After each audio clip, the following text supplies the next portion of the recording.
সঁহাৰিটো actually সঁহাৰি চৰকাৰ বা বিভাগে সঁহাৰি কেনেকৈ দিয়ে এইটো অলৰেডি ৰঙা দলিচা পাৰি দিয়া হৈছে। গতিকে ইয়াৰ পিছত আমি কি প্লানিং কৰিছোঁ হয়তো আপোনালোকৰ যোগেদি মই মাননীয় মুখ্যমন্ত্ৰীক আমি জনাব বাধ্য হৈছোঁ। আমি থলুৱা খাটি খোৱাত নিবনুৱা অসমীয়া আমাৰ বিধিগত আমি কাম কৰি আহিছোঁ। আমি কৰ্মচাৰী হয়, আমাক উচিত মূল্য আৰু উচিত প্ৰাপ্য নিদিয়াৰ কাৰণে আমি আজি ইয়াত বহিছোঁ। যদি ইয়াৰ পৰা আমি অপমানিত হৈ ঘূৰি যাব লগা হয় তেতিয়াহ'লে আমি আপোনালোকৰ আগতো কৈছোঁ আমি বিজুলী ভৱনত এটা তলা কিনি তলা মাৰি কাৰণ কেলে গোটেই অসমৰ ভৌগোলিক পৰিসীমাটো চাওক। অসমত বানপানী হয় প্ৰত্যেক বছৰে। অসমৰ বানপানীৰ বিষয়ে আপোনালোকৰ সংবাদ মাধ্যমে আমাতকৈ বেছি জানে। এই বানপানী অসমৰ ধুমুহা বতাহ গোটেই বস্তুখিনিত লাইন মেৰামতিৰ পৰা আদি কৰি গোটেই কামত নিয়োজিত মানুহখিনিৰ আজি ভৱিষ্যত কোন দেখে। আজিৰ তাৰিখত আপোনালোকে এটা কথা নোট কৰক, 18 চনৰ পিছত যেতিয়া মহামাৰী কোভিডৰ আৰম্ভ হৈছিল, সেই কোভিডৰ আৰম্ভত আমাৰ প্ৰধানমন্ত্ৰী ডাঙৰীয়াই কৈছিল যে ঘৰ মে ৰহে স্বচ্ছ ৰহে।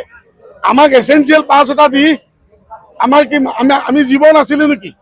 আমি মানুহ নহয়? আমি এলিয়েন নেকি? আমাক কোভিড নহ'লহেঁতেন নেকি?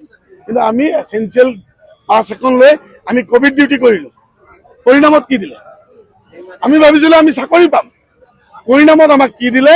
89 ডেজ এটা ক'ৰ নিয়ম জানো, সেইটো ক'ত আছে, সেই পেৰুলটো ক'ৰ পৰা আনিল আমি নাজানো।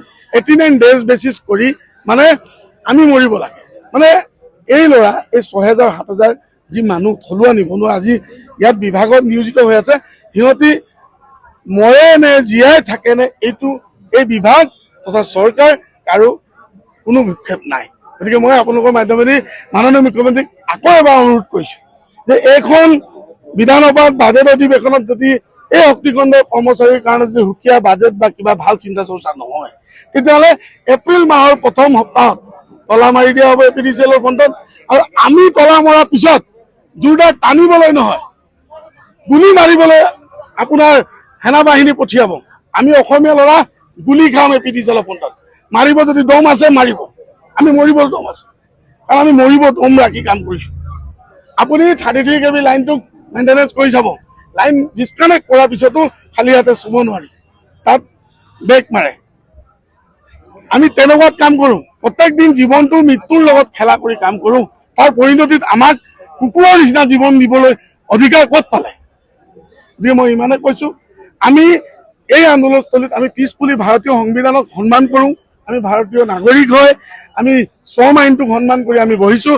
আমাক কেন্দ্ৰীয় শ্ৰম আয়োগে ঘোষণা কৰা পইচাটো নিদিয়াকৈ কি দিছে 89 ডেজ ফিক্সেশ্যন বুলি জুমলাবাজি কিয় কৰিছে? শক্তিখণ্ডৰ শক্তিমন্ত্ৰীবিলাক কিয় পুতলা স্বৰূপ ইমানকৈ সলনি হয়? আৰু এজন শক্তিখণ্ডত বাহিৰৰ মানুহ এজনক উচ্চ পদস্থত ৰাখি আমাক বেয়া ব্যৱহাৰ কৰা এৰক, নহ'লে কিন্তু অসমীয়াৰ চেণ্টিমেণ্ট আপুনি দেখি যাব। ধন্যবাদ। ওৱা এডভান্টেজ আছামৰ টুইন টাৱাৰটো হ'ল নেকি? এইখন চৰকাৰ হৈছে বাকী আৰু ফাঁকি। এডভান্টেজ আছাম যে পাতিছে কেৱল হিমন্ত বিশ্ব শৰ্মাই নৰেন্দ্ৰ মোদীৰ লগত ফেৰ মাৰিবলৈ গৈ যে তেওঁ আন্তঃৰাষ্ট্ৰীয় নেতা, তেওঁ জাপানত যায় ময়ো জাপানত গৈছোঁ, তেওঁ ছিংগাপুৰত যায় ময়ো ছিংগাপুৰত গৈছোঁ, এই ফেব্ৰুৱাৰীটো পাতিবৰ কাৰণে এডভান্টেজ আছাম পাতিছে। যোৱাবাৰৰ এডভান্টেজ আছামত কিবা হ'ল নেকি? টুইন টাৱাৰটো হ'ল নেকি? স্মাৰ্ট আমাৰ যে ট্ৰেইনবিলাক যে হ'ল নেকি? হাইৱে এক্সপ্ৰেছ হ'ল নেকি? বহুত কথা কৈছিলে নহয়, কিবা কিবি হ'ল নেকি? এইবাৰো নহয়। হিমন্ত বিশ্ব শৰ্মাই এডভান্টেজ আছামৰ জৰিয়তে ৰিণিকী ভূঞাই খুব ডাঙৰ এখন দোকান দিছে, তাত দোকান বুলিয়ে কৈছোঁ আৰু ডাঙৰ এখন দোকান দিছে, কাপোৰ বিকিছে। মই দেখা নাই স্বাধীনতাৰ পিছত গোটেই ভাৰতবৰ্ষত মুখ্যমন্ত্ৰীয়ে পত্নীয়ে এডভান্টেজ আছামত গৈ পেলাই কাপোৰ বিকিবলগীয়া অৱস্থা হৈছে। এনেকুৱা দৰিদ্ৰ অৱস্থা মই কিন্তু দেখা নাই। গোটেই বিদেশত গৈ হাতে ভৰিয়ে ধৰে পইচাৰ বিনিয়োগ আনিছে। এইফালে স্বচ্ছলত নিজৰ প্ৰাপ্য দৰমহাকেইটাৰ কাৰণে আজি APDCL পৰা আদি কৰি প্ৰত্যেকটো অনুষ্ঠানে ইয়াত আজি প্ৰতিবাদত কৰিবলগীয়া হৈছে। মুখ্যমন্ত্ৰীক কৈছোঁ, গ্ৰীড আৰু নীড দুটা বেলেগ বস্তু। মুখ্যমন্ত্ৰী মানে পৰিয়ালৰ এটা বেমাৰ হৈছে গ্ৰীড বেমাৰ হৈছে, লোভৰ বেমাৰ, খাই মানে নাতে। আৰু মই কেমেৰাত দেখাই দিব গৈছোঁ, এইসকলে অকণমান পইচা দি পৰিয়াল চলাই আছে। এতিয়া এওঁলোকে ন্যায্য প্ৰাপ্য বিচাৰিছে ল'ৰা ছোৱালীক পোহপাল দিবৰ কাৰণে, পঢ়ুৱাবৰ কাৰণে। ডিফাৰেন্সটো ৰাইজে বুজি পালে ভাল। সেইকাৰণে মুখ্যমন্ত্ৰী কৈছো হাল এৰি খেল বহুত খেদিলে। এডভান্টেজ আছামে অসমক একো উন্নতিৰ পথলৈ লৈ নাযায়। ৰিণিকী ভূঞাই গোটেই ভাৰতবৰ্ষক মানে ৰেচম আৰু আমাৰ অসমৰ মুগা চুগা লৈ গোটেই পৃথিৱী বিখ্যাত এটা ব্যৱসায় প্ৰতিষ্ঠা কৰিব, সেইটোৱে এডভান্টেজ আছে। অত্যন্ত দুৰ্ভাগ্যজনক কথা, যিসকলে আজি ইমান দিনৰ পৰা কাম কৰি থকাৰ পিছত ফিক্স পে কথা তেওঁলোকে কৈছে, তেওঁলোকে 5 দফীয়া এটা দাবী আছে। মই গাই দিছোঁ যে শক্তি খণ্ডৰ কৰ্মী চাকৰি নিয়মীয়াকৰণ কৰিব লাগে। নিয়মীয়াকৰণ নোহোৱা পৰ্যন্ত সমকামৰ কাৰণে সমমৰ্যাদা তেওঁলোকক দিব লাগে। 89 মানে দিনীয়া মজুৰি নীতি শীঘ্ৰে বাতিল কৰিব লাগে আৰু শক্তি খণ্ডৰ কৰ্মী আৰু অস্থায়ী কৰ্মীসকলৰ জীৱন জীৱিকা সুৰক্ষা নোহোৱা পৰ্যন্ত তেওঁলোকৰ মানে এই গোটেই যিখিনি 5 দফীয়া তেওঁলোকে দাবী দিছে, এই দাবীখিনি চৰকাৰে পালন কৰিব লাগে। আমি আগৰ পৰাই কৈ আছো, বিৰোধীয়ে কৈ থাকিলে মানুহে ভাবে যে আমি বিৰোধীৰ কাৰণে বিৰোধিতা কৰিছো। যেতিয়াই স্মাৰ্ট মিটাৰ ইয়াত ইনষ্টল কৰাৰ পৰ্যায়টো আহিছে, তেতিয়া আমি কৈছো যে স্মাৰ্ট মিটাৰৰ ইনষ্টলেশ্যনৰ গোটেই 1000 কোটি টকাৰ কাম কাক দিয়া হৈছে? আদানীক দিয়া হৈছে।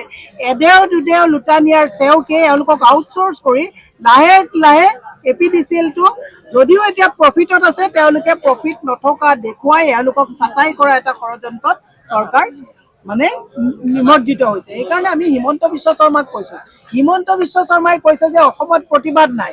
প্ৰত্যেক দিনাই স্বচ্ছলত প্ৰত্যেকটো সংগঠন, প্ৰত্যেকটো সংস্থা অনুষ্ঠান সকলোৱে ইয়াত আজি প্ৰতিবাদ কৰি আছে। আমি হিমন্ত বিশ্ব শৰ্মাক কৈছো, কাৰণ শক্তিমন্ত্ৰীকটো কৈ লাভেই নাই। এতিয়া এজন মন্ত্ৰীৰ চৰকাৰ চলি আছে, বেলেগ কাৰো কথা নুশুনে।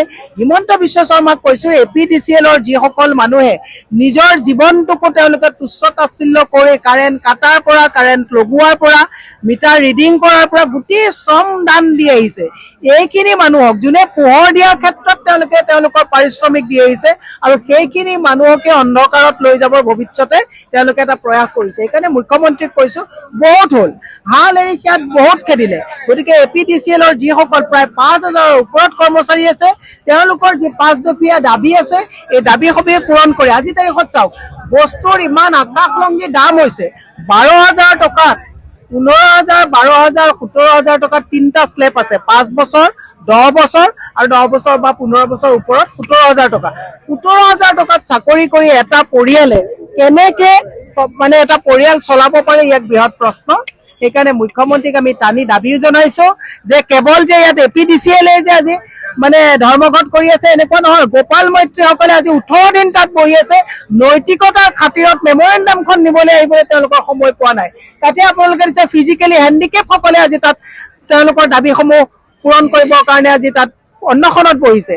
সেইকাৰণে মই হিমন্ত বিশ্ব শৰ্মাক কৈছো, এডভান্টেজ আছাম, মানে নৃত্য নাটিকা এইবিলাক ভাল হৈছে, আমি বেয়া পোৱা নাই। কিন্তু এইবিলাকে চমক দেখুৱাই ভিতৰি যে কোৱা বাতৰি, এই কথাবিলাক অসমৰ ৰাইজে বুজিছে। আৰু শেষত মই মিডিয়াক এটা কথা মই হিমন্ত বিশ্ব শৰ্মাক প্ৰশ্ন কৰিবলৈ দিছো, তেওঁ কাৰ্যকাল মাত্ৰ আছে 1 বছৰ। তেওঁ 20 বছৰৰ কাৰণে আমাৰ বনবিলাক যে ধাৰত মানে মডৰেজ দি পেলাই ধাৰ লৈছে, 20 বছৰলৈ যে যুৱ প্ৰজন্মই ধাৰৰ বোজা ল'ব লাগিব, এই কথাটো তেওঁ সুধিব লাগে যে 20 বছৰলৈ কি যুক্তিত তেওঁ আমাৰ ৰাজহুৱা বনবিলাক মানে তেওঁ মডৰেজত দিছে। এই কথাবিলাক অসমৰ ৰাইজে বুজি পালে ভাল। আমি ঝুমুৰ নৃত্য আমি চাই খুব ভাল পাইছো, ভাল হৈছে। কিন্তু ঝুমুৰ নৃত্যৰ সমান্তৰালভাৱে ST ষ্টেটাছ দিয়াৰ 351 টকা চাহ জনগোষ্ঠীৰ লোকসকলক তেওঁলোকৰ দৈনিক মজুৰি দিলে আৰু আমি সুখী হ'ম, এই কথাখিনি জনাইছো। আৰু APDCL যাতে এদেও দুদেওকে যাতে আদানীৰ হাতত যাতে নাযায়, এই কথাটোৰ কাৰণে সকলোকে সক্ৰিয় আৰু সজাগ হৈ থাকিবৰ কাৰণে আমি আহ্বান জনাইছো। শৰীৰৰ যিকোনো অসুবিধাৰ সন্মুখীন হৈছে নেকি আপুনি? শাৰীৰিক সমস্যাৰ প্ৰতিকাৰ কেৱল আমি দিম। অভিজ্ঞ চিকিৎসকে দিব সুপৰামৰ্শ। প্ৰতি সপ্তাহত থাকিব বিভিন্ন ৰোগৰ বিশেষজ্ঞ চিকিৎসক। চাবলৈ নাপাহৰিব এনি ভাৰত 24ৰ বিশেষ অনুষ্ঠান স্বাস্থ্য বিশেষ।